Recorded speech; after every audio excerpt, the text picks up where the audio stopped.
이번 시간에는 회전체에 대해서 알아보도록 하겠습니다. 회전체라는 것은 평면 도형을 한 직선 L을 축으로 1회전시킬 때 생기는 입체 도형을 말합니다. 자, 아래 그림에서 이 직사각형 보이죠? 이 직사각형을 L이라는 축으로 한 바퀴 돌리면 어떤 모양이 됩니까? 네, 원기둥이 된다는 것을 알 수 있습니다. 자, 그 다음 어떤 직각삼각형을 축 L을 회전해서 1회전 하니까 뭐가 생깁니까?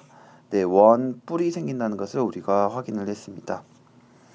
또 어떤 반원을 직선 L을 축으로 쭉 돌리니까 뭐가 됐어요? 네, 9가 됐죠. 자, 이와 같이 입체 도형을 만들 수 있는데 이때 직선 L을 회전축이라고 부릅니다. 자, 그러면은 문제 1번 보겠습니다. 지금 이 도형을 직선 L을 축으로 돌리면 어떻게 될까요? 자, 한 가지 팁을 주자면 이렇게 뾰족 튀어나와 있는 점부터 먼저 돌립니다. 자, 얘를 이렇게 돌려주고요. 그 다음에 나머지 점을 이렇게 이어주면은 자, 이런 회전체가 된다는 것을 확인할 수 있습니다. 자, 그 다음 두 번째 그림. 얘도 어떻게 입체 도형이 생길까요? 얘를 돌리면 자, 뾰족 튀어나와 있는 점부터 먼저 해결을 합니다. 자, 이렇게 원을 그려주고요. 얘도 원을 그려줍니다. 자, 이렇게 원을 그려준 다음에 나머지 점들을 이렇게 이어주면 이런 입체 도형이 된다는 것을 확인할 수 있습니다.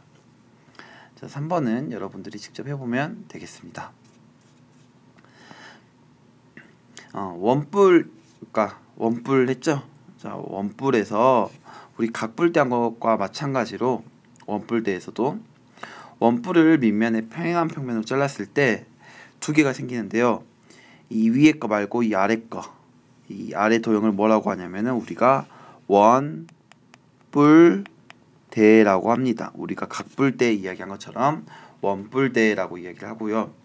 자, 여기를 원뿔대의 밑면이라고 이야기합니다. 자, 여기도 원뿔대의 밑면이 되겠죠. 그 다음에 두 밑면의 그 수직인 이 거리를 뭐라고 하냐면은 원뿔대의 높이라고 하고요. 그 다음에 지금 이 선 있죠. 이 선을 원뿔대의 모선이라고 합니다. 왜 모선이라고 하는지는 수업 시간에 그 용어의 어원에 대해서 설명을 하도록 하겠습니다. 다시 정리해 볼게요. 원뿔대의 밑면이란 원뿔대의 평행한 두 면을 의미하고 원뿔대의 높이란 두 밑면의 수직인 선분의 길이, 그 다음에 원뿔대의 모선이란 원뿔대의 옆면을 만드는 선분, 즉 이 선분을 모선이라고 합니다.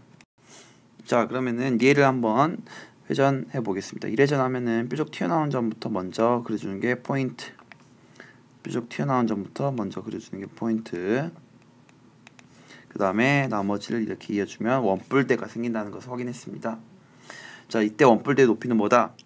그래요, 두 밑면의 수직인 이 선분의 길이기 때문에 높이가 몇 cm가 된다? 네, 5cm가 된다라는 것을 확인할 수 있습니다. 자, 지금 중요한 내용 나옵니다. 회전체가 있는데 회전체를 자르는 방법이 있어요. 이렇게 회전축의 수직인 평면, 즉 이런 가로 방향으로 자르는 것과 회전축을 포함하게끔 이렇게 세로로 자르는 두 가지 방법이 있는데요. 자, 첫 번째로 가로로 자른 거에 대해서 알아보도록 하겠습니다. 자, 회전체라는 것은 뭐였습니까? 네, 회전체라는 것은 어떤 회전축이 있다면 그 회전축을 기준으로 어떤 도형을 돌렸을 때, 1회전 시켰을 때 생기는 도형을 우리가 회전체라고 부르는데요. 당연히 생각해 보세요. 회전축으로 한 바퀴 돌렸기 때문에 자, 이렇게 자르든 이렇게 자르든 이렇게 자르든 이렇게 자르든 항상 가로로 자르면 원이 나오겠죠. 뭐 물론 원기둥에서는 이 원이 위에서 자르든 아래에서 자르든 크기가 같은 원으로 나오겠지만 원뿔 같은 경우는 아래에서 자르면 더 반지름이 큰 원이 되겠고 위에서 자르면 반지름이 더 작은 원이 되겠죠.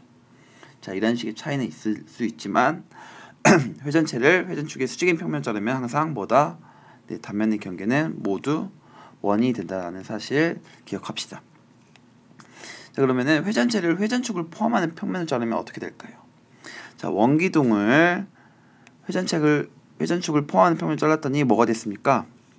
네, 직사각형이 됐고요. 원뿔은 네, 잘라보니까 뭐가 됐습니까? 이등변 삼각형이 됐습니다. 자, 그 다음에 얘는 네, 사다리꼴이 됐고요. 구를 자르니까 네, 얘는 완벽한 원이 되었다는 사실을 알 수 있습니다. 그러고 보니까 구는 어떻다? 구의 경우는 수직으로 자르든 포함하는 평면을 자르든 항상 자르기만 하면은 원이 나온다는 사실도 알 수 있네요. 자, 그런데 회전체를 회전축을 포함하는 평면으로 자른다면은 좀 특별한 성질을 갖고 있는데요. 자, 원뿔을 한번 들여다보도록 하겠습니다. 여러분의 눈이 여기 있다고 생각하고 여기서 이렇게 정면으로 한번 바라보겠습니다. 자, 그럼 그림이 어떻게 될까요? 다시 그려보도록 하겠습니다. 이렇게 회전축에 이렇게 빨간색으로 표시를 했는데요. 회전축을 포함하는 평면을 자를 시 정면에서 보면은 자, 이런 식으로 단면이 생긴다는 것을 알 수 있습니다. 자, 이때 이 단면은 이 도형은 이 회전축 L의 대칭이겠죠. 특히 뭐라고 합니까? 얘를 선대칭이라고 이야기를 합니다. 자, 그러면은 얘도 사실 어때요? 이 직사각형도 L의 대칭이고요. 그 다음에 이 사다리꼴도 L의 대칭입니다. 이 원도 L의 대칭이라는 것을 알 수 있죠. 자, 이뿐만이 아닙니다. 성질 하나가 더 있는데요. 우리가 이 원기둥을 자를 때 물론 이 방향으로 자를 수도 있지만 자, 이 방향으로 자를 수도 있습니다. 자, 이렇게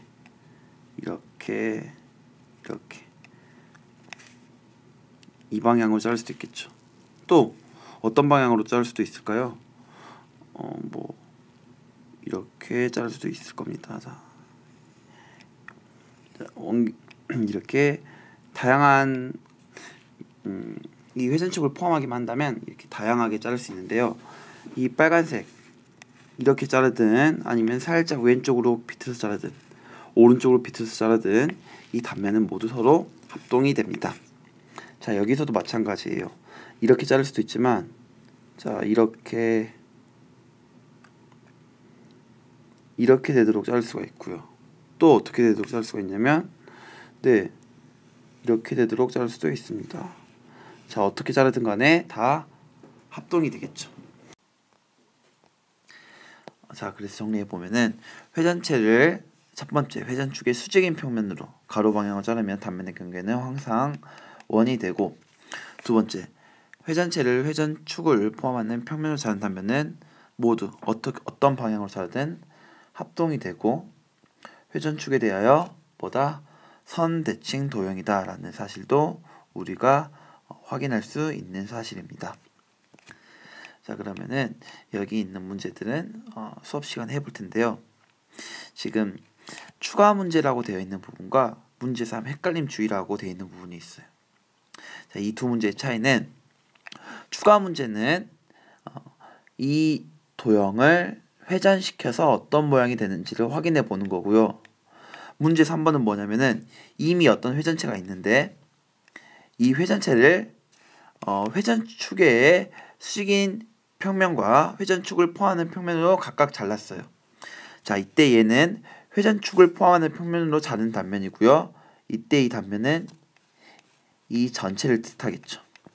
즉 추가 문제에서는 이 절반을 의미한다면 아래 문제 3번에서는 이 전체를 의미한다는 사실, 이 차이점을 여러분들이 반드시 알고 갑시다. 수업 시간에 한 번 더 확인하는 시간을 갖도록 하겠습니다.